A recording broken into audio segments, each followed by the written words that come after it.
find somebody else who's done it before and ask for help. Um, Trying to do this on your own is tough. Like, ask for help. I've met a lot of people through Kidney March.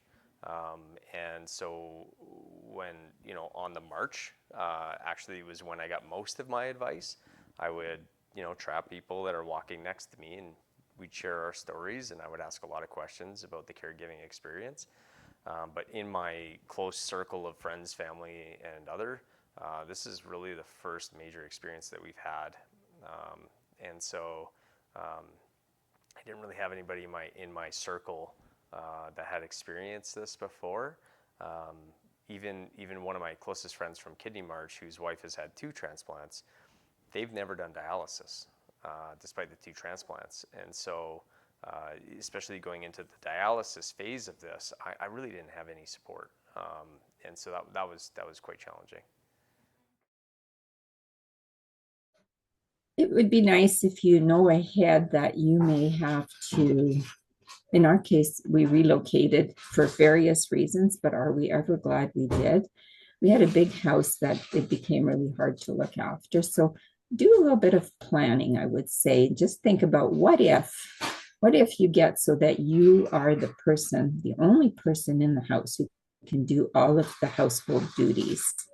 And maybe you can afford to hire somebody to do many of them, but if you can't, you should plan for that, because I'm very glad I'm not looking after a two or 3,000 square foot house in a big yard anymore. And even though this is a bit tight sometimes, I'm really glad that we moved here. So I would say plan ahead is one thing. And there will be many people who are well-intentioned and care about you, but they can't do anything else but say, make sure you take care of yourself, they say. But they don't really know what they're saying, because so what should I do? So just, they mean well, and just accept that with gratitude, and they mean it with love. It revolves around accepting that chronic kidney disease is a disability. You have to realize that, because most of us, if we have illness or whatever, we say, right, we'll work through it, we'll trust on the medical system and what can be done. And in this case, we have become very trusting of the whole medical setup for the kidney disease. But because one realizes it's a disability, there is a timeline connected with that. So there is a strong element of patience that's needed as well from both sides. So therefore, one has to do your best to remain calm and certainly not give up in a hurry. One has to look into the distance as to what the outcome is going to be. So positivity is very important, that you're looking to achieve the end goal and not just for the moment to overcome the immediate hurdle. So that, I think, for me, is something that I would always say and offer as advice to anybody else. And that because this is shared with the person that you are giving care to, it means a lot to both of you in actual fact. So, whenever you're doing things together, you don't feel that much alone.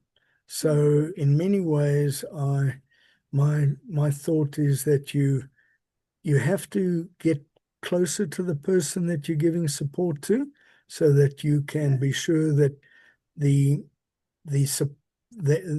actual support you're offering, being emotional, mental, and physical, is actually felt.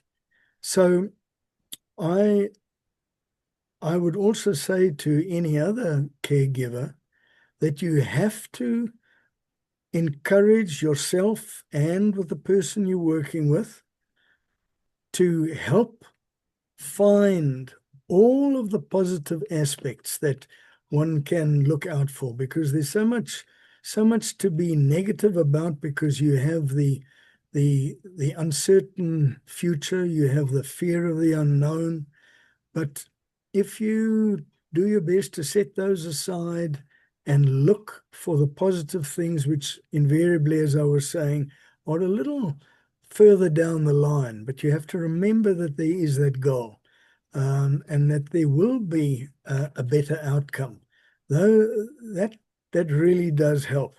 So with these considerations, I think emotional, physical, and mental help will prevail for both of you. And the road ahead just becomes a little easier.